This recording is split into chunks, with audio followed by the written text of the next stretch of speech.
We are here with the co-creators of Comedy Central's Drunk History, Derek Waters and Jeremy Connor.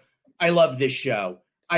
This is the funniest show on television, hands down. And when it comes to the period recreation of films, of comedy, of historical comedy, it's right up there with King's Speech. I kid you not.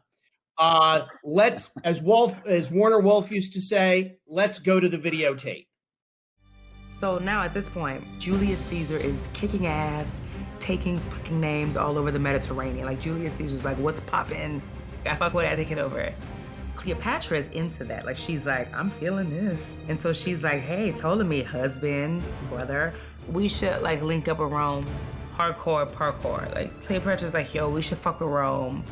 Hard as fuck, cause she's like, Rome is fuckable. Ptolemy is like, I'm not feeling this. We're not gonna link up with Rome, that's it. Boom, roasted. Cleopatra is like very upset, right? But Arsinoe is ear hustling all throughout the castle. She goes to her brother, Ptolemy.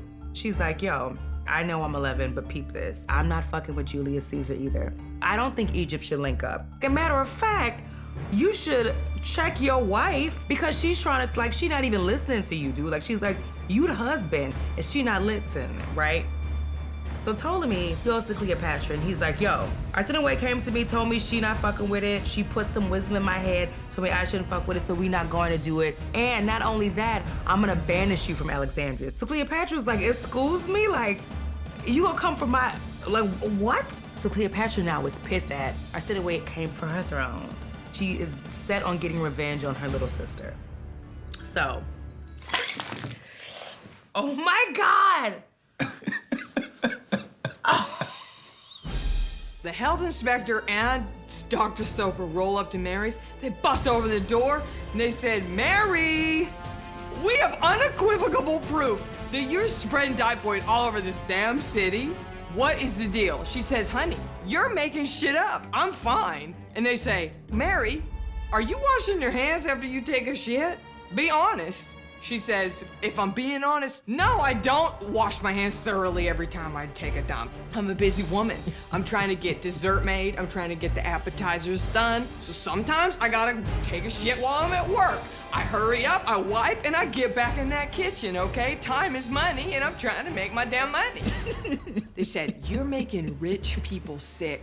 That's unacceptable. So they grab her by her shit-infested wrists and they ship her off to North Brother Island. 23 years she sat in quarantine. The medical journals all start calling her Typhoid Mary.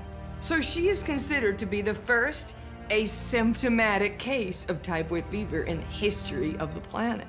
How insane is that? Honestly. If you could tell Mary one thing right now. I would tell Mary, make your money, make your ice cream, make a career and a life for yourself. But honey, wash your fucking hands. Typhoid Mary, I'm not going to get over that. One of the first questions I wanted to ask you both, because you talk about genius casting. We got Tessa Thompson as Eartha Kitt this season, Betsy Sidoro as Typhoid Mary, and Aubrey Plaza as the Sublime Cleopatra. Do you guys specifically have casting in mind and directly reach out to them? Or is it kind of like, okay, whoever we can get in a 3-day period or in a short time period? Because you talk about razor sharp casting. Tell us more about that. Yeah, I mean, I'll say that we strive to go, if this were a movie, who would be the best in this role? And if we were making a Eartha Kitt movie, Tessa Thompson would be the best person to play Eartha. But how are we going to get her? And somehow we got her. But that's our goal, is striving of like, what do you think who would be the star of this if it was a movie? How does this work with your researcher? Let's say I'm your researcher, your historian. Hi, researcher. Yeah.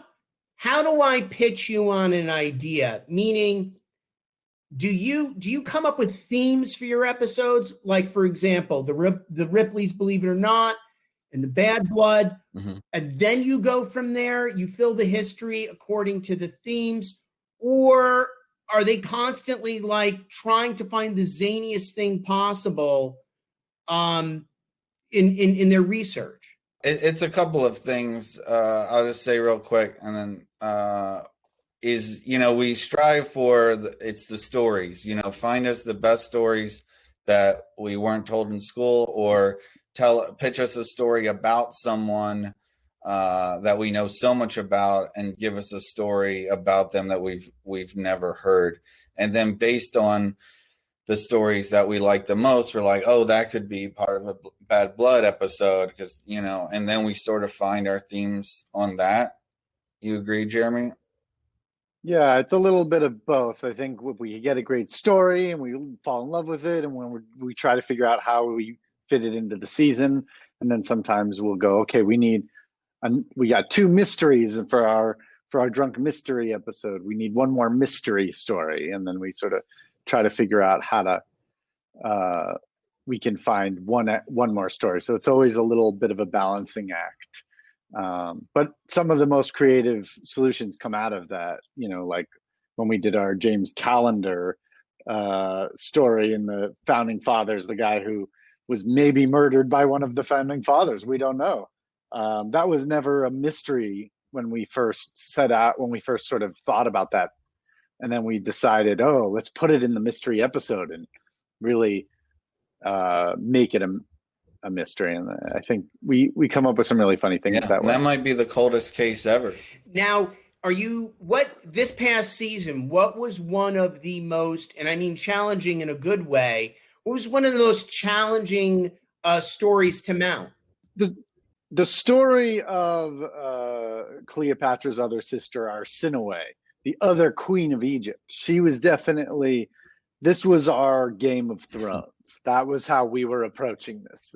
And obviously we're not going all around the world. We're going, or Scotland and Iceland. We went to a cemetery in South Central LA, but we did our best, and it was this beautiful building, and that became our our Alexandria.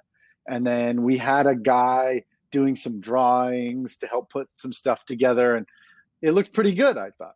The other thing that is always impressive, and talking more about the Cleopatra episode, is, and I know we live in Hollywood, but man, even in 10 minutes of an episode, your production design, your costumes are so remarkable, so detailed. Like, you look at it and it's obvious you guys aren't like trying to cut costs or trying to cheat something. It's there in full. It feels like 1900s New York. It feels like turn of the century Vermont.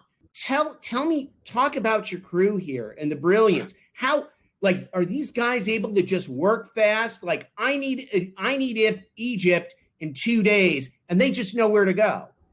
We have the greatest crew in the world. They were able to make stuff out of nothing. And I think that this has always been a project where people are taking silly things and turning them into big, beautiful things. And, that Typhoid Mary is shot in the lobby of an apartment building in Pasadena.